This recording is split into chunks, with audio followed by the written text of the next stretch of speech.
What's up?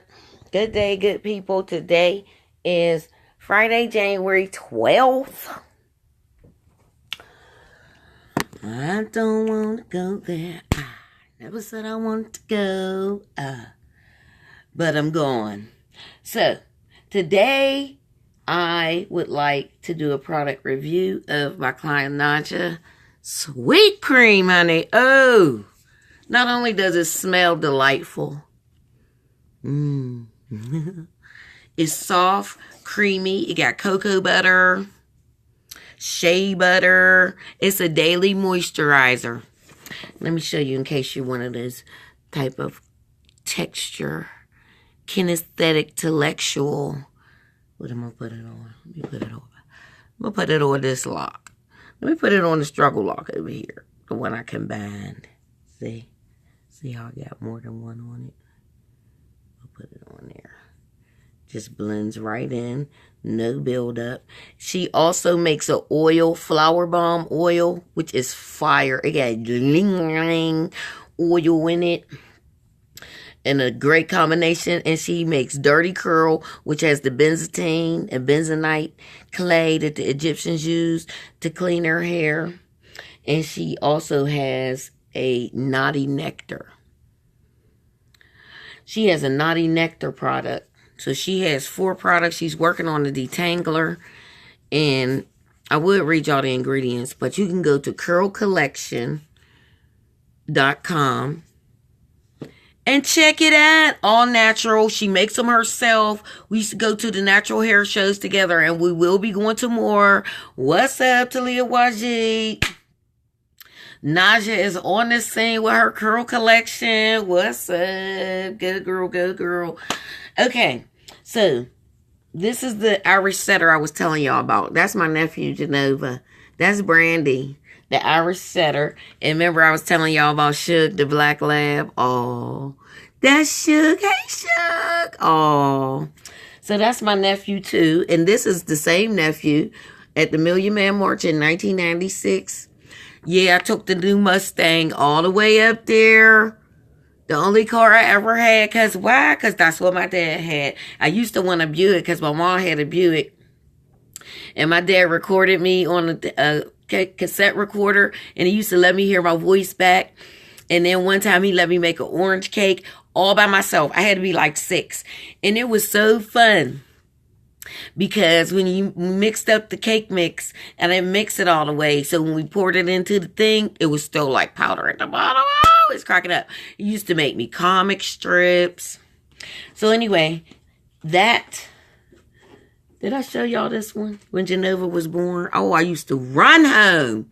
You hear me? From school, high school. 10th grade. Run home to see that little smiling face with all that joy going on. So they were living in Virginia when I went up to the march. So then we ended up going to Philly. We were just, when the East is in the house, oh my God, when the East is in my house, That was what was out at the time. So you know we was jamming. What up, Philly? That's when my cousin Mavine was living up there. Oh, Mavine. Whew. The struggle is real, y'all. Remember I was telling y'all about the dome house my mom used to live in on Olivant Place? That's it. That's it right there. Yeah.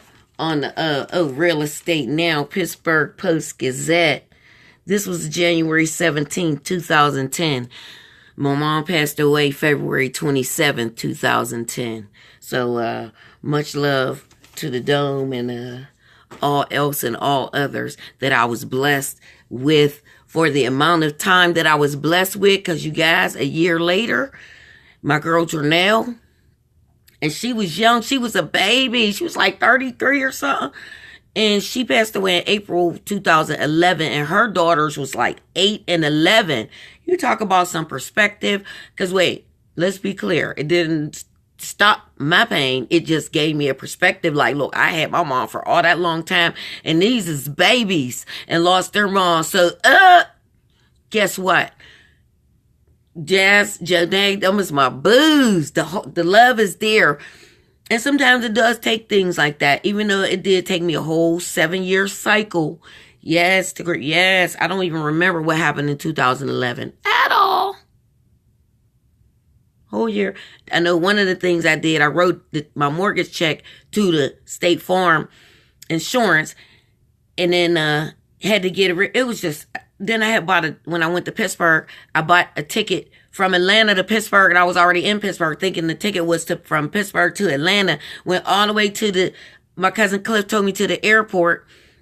I had the car keys in my pocket, and he had to take them back to my sister. Then, and when I found out that there was no flight, that the ticket I had a flight for was from Atlanta to Pittsburgh, and I'm in Pittsburgh. I need the ticket.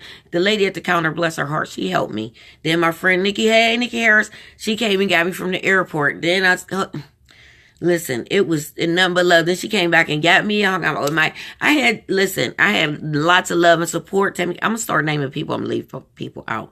So I'm not going to do that. But the struggle is real. I'm going to talk to y'all about it eventually. But this is my book. So depending on what you guys want to hear about, learn, know about, whatever it is, I'm here for you. So it will be guided by your request from this point on, because my homie was telling me about is it Patreon account. And so I'm going to look into that, and I have to go to the library, but I'm going to give y'all this Oculatum. And instead of doing, because when he asked me what all I was doing, and I said the dance meditation, the roots and wings, the Oculatum, which I'm thinking I'm doing 3 things. Then I was like, wait, I do the research by request, and animal empath. I'm doing a whole lot. So I'm branching off, doing more, which is fine with me, because I can go on and on. However, what I would like to do is something more inclined to your needs, specific needs, something that you may want to discuss with a counselor anonymously, or I might do I don't know. It's going in a different direction.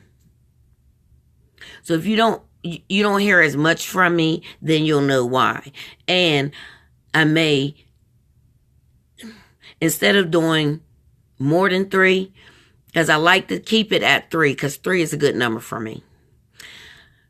With the I, me, my, the id, the ego, the superego, the intellect, self-sacrifice, self-preservation, the mother, father, child, trinity.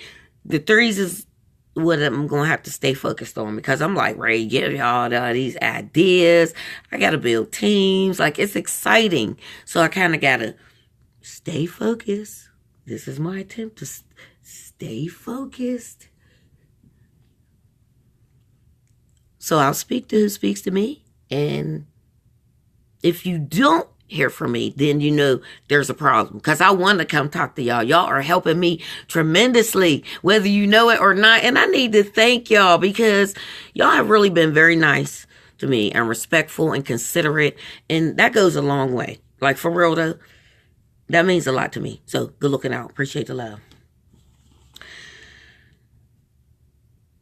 This is media. You're my witnesses. I'm your witnesses. We are advocating for ourselves and our self-care. That's what we're here for. Choice theory. How do you want to do this? Y'all see I had tried to do it. I ain't going to talk about it. I think I did that one. This one is going to come in a lot. Oh, wait a minute. When you hear somebody say they're sorry, depending on what it is and what the circumstance is, if it's a learning experience or opportunity, my bad. When you hear a child say they're sorry, then you could correct them and say, don't call yourself sorry. Apologize for what it is that you did. And then the person can accept your apology. If you just say you're sorry, you leave the door open for somebody to be like, yeah, you sorry, all right, with your old sorry ass. Now, that's for the adults. The kids, they ain't going to be on that. But at least if they learn young, thought maybe not to call themselves something they don't want to be associated with being sorry, or sorry, sick and tired and all this. where the vocab don't even claim that. But instead, you could say, "Oh, I apologize for not taking my shoe. Oh, I apologize for whatever. Whatever. You get the idea." Which opens the door to rather to repair than to apologize. Rather to repair than to apologize. Rather to repair than to apologize. Rather to repair than to apologize. Rather to repair than to apologize. Let me give you an example and analogy. If you stay over a young lady's house or she lets you come, kick it with her. This goes for any gender. If a guy lets a girl come over, a girl lets a guy, whatever. However you want to do it. And you use their shower. Do you dry off in the shower or do you get out and dry off? If the person requests, no, you find out. Let's just say you dry off out the shower and then you wet the lady's floor up. And then she might be like, can you dry off in the shower next time? And then you go back over there and then you do the same thing. Don't say you already knew. So instead, don't do it. Instead, just dry off in the shower. You ain't got to apologize if you just, you know what I'm saying? Go ahead on and respect the lady. You take your shoes off at the door. She wants you to take your shoes off at the door. You don't have to apologize. But one time, after that, you just being disrespectful. And that's it. So rather repair, fix whatever it is that you messed up, and you can apologize. But instead of having to apologize, just make it right. Just make it happen. That's all. That's all I'm saying. All right. I'll holler at y'all later. Have a good day. Much love. Peace out. There was something else.